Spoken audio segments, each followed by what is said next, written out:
আজ বানাচ্ছি ফ্রুটস চাটনি। তাহলে স্টার্ট করা যাক। আমি এখানে গরম জল বসিয়ে দিয়েছি। গরম জলের মধ্যে এগুলো সব অ্যালমন্ড ফ্রুটসগুলো প্রায় আমি 90% এখানে সেদ্ধ করে নেব। তারপরে এগুলো জল থেকে তুলে আমি রেখে দিয়েছিলাম।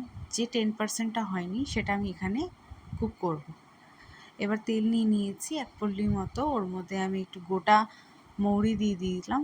গোটা মৌরিটা একটু গরম হয়ে গেলেই দিয়ে দেবো ছোটো ছোটো করে কাটা টমেটো কুচি। আমি এখানে বড় সাইজের 4টে টমেটো নিয়েছিলাম।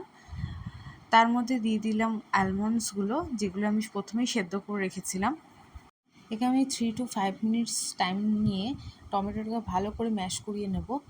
দেন তারপরে ইউজ করবো হচ্ছে একটু সামান্য নুন পরিমাণ মতো।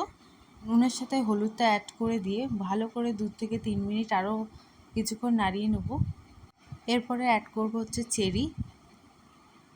চেরিটা অ্যাড করেও 2-3 মিনিট মতো আরও টস করে নেবো ভালো মতন করে। এখানে খেয়াল রাখতে হবে টমেটোটা যেন ভালো করে গলে যায়, না হলে কিন্তু এটা খেতে ভালো লাগবে না। তারপরে এখানে আমি অ্যাড করব চিনি। আমি এখানে চিনি মোটামুটি 4 চামচ মতো দিয়েছি, বড় চামচের 4 চামচ। ফ্রুট চাটনিতে মিষ্টিটা যদি ঠিকঠাক না হয় তাহলে কিন্তু খেতে ভালো লাগবে না। আমি এখানে 4 চামচ যেমন মিষ্টিটা অ্যাড করেছি, তোমরা বুঝে অ্যাড করবে। এখানে আমি 2-3 মিনিট মতো আরও ভালো করে কষিয়ে নেব চিনিটার সাথে। এরপর অ্যাড করব চিনিটা যেহেতু গলে গেছে, এরপর অ্যাড করব হচ্ছে জল পরিমাণ মতো।